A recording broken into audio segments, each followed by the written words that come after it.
Daniel Vorcaro, preso, determinação que chega do Supremo Tribunal Federal, do ministro André Mendonça, ele que é o relator das investigações no Supremo Tribunal Federal, que vem fazendo aí uma série de movimentações desde que assumiu a relatoria, não só no que diz respeito à relação com a Polícia Federal, conferindo mais autonomia à PF nessas investigações, mas também agora, diante dessa que é a terceira fase da Operação Compliance Zero, determinando a prisão de Daniel Vorcaro, dono do Banco Master. Ele volta à superintendência da Polícia Federal na capital paulista. Ele que já tinha sido preso em novembro do ano passado, ficou uma semana detido. Foi solto e utilizava tornozeleira eletrônica. Tem a reportagem já aqui no site da CNN, trazendo as últimas informações e confirmando que Daniel Vorcaro é um dos alvos dessa terceira fase da Operação Compliance Zero. Há ainda outros 3 mandados de prisão. Estamos aqui apurando nesse momento mais detalhes com relação a essa operação sobre quem são os outros alvos. Fora isso, há mandados de busca e apreensão, 15 pelo menos, que são cumpridos nos estados de São Paulo e também de Minas Gerais.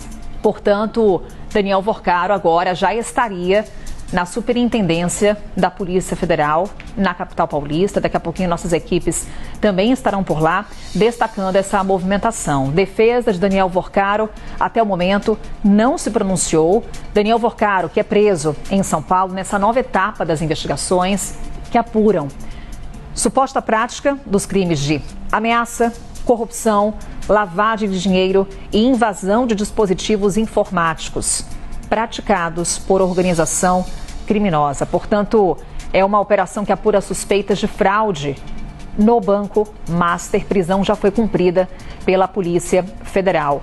O objetivo dessa terceira fase é investigar a possível prática dos crimes de ameaça, corrupção, lavagem de dinheiro, como eu falava há pouco. São 4 mandados, um deles tem o Daniel Vorcaro como alvo de prisão, além de 15 de busca e apreensão.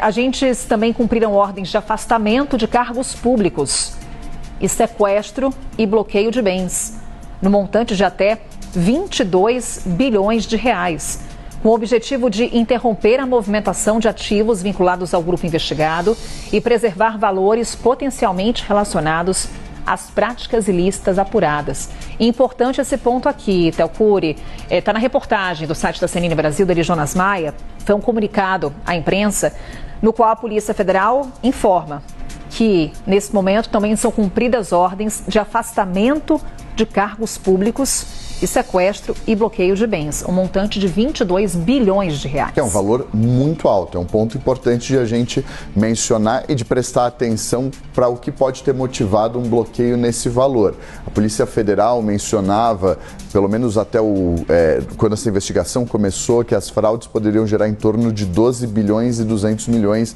de reais. A gente está falando de um bloqueio de 22 bilhões de reais, um bloqueio muito alto. Um ponto importante também para a gente acompanhar, tentando jogar um pouco mais para frente. Essa é uma investigação que foi prorrogada pelo ministro Dias Toffoli quando ainda era relator desse caso, atendendo a um pedido feito pela delegada Janaína Palazzo, responsável pela condução desse inquérito pela Polícia Federal. Ele determinou a prorrogação da investigação, atendendo a esse pedido da Polícia Federal, investigação que terminaria no final desse mês. Então esse é um ponto importante, porque com a quantidade de material apreendido, a gente está falando aqui de 15 mandados de busca e apreensão, isso vai fazer com que necessariamente a perícia analise todo esse material, que se extraia os dados desses celulares, desses tablets, desses computadores e outros equipamentos eletrônicos, que a papelada captada, colhida pela Polícia Federal, seja analisada. Isso demanda um trabalho, pode fazer com que esse caso tenha novamente de ser prorrogado. Já havia essa expectativa de que o inquérito não seria concluído já no mês de março, como era a previsão inicial. Esse prazo ele pode ser sempre prorrogado, desde que justificado pela Polícia Federal e havendo a concordância do ministro responsável pela relatoria no Supremo Tribunal Federal. Então esse é um ponto importante, pode fazer com que haja uma nova solicitação por parte da Polícia Federal de prorrogação do inquérito. Para você que está chegando agora, é Daniel Vorcar, o dono do Banco Master, preso. Ele volta à prisão nessa que é a terceira fase da operação Compliance Zero. Theo Cury, determinação do ministro André Mendonça, do Supremo Tribunal Federal.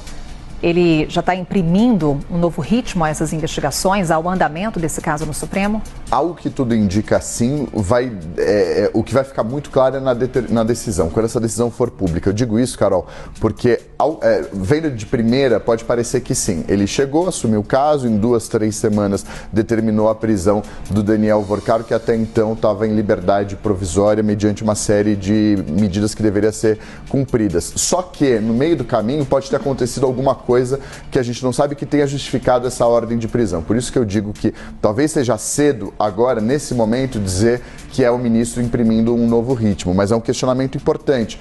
A decisão dele, uma vez tornada pública, e a expectativa é de que isso aconteça ainda hoje, com a gente lendo os fundamentos da decisão, a gente vai entender se de fato havia esse motivo anteriormente, isso não foi tomado, e aí ele está imprimindo um novo ritmo, ou se houve algo para além disso, algo no meio do caminho que tenha surgido e que tenha justificado essa ordem de prisão. E aí eu menciono, por exemplo, a descoberta recente de uma eventual tentativa de obstrução de justiça, um eventual risco de fuga.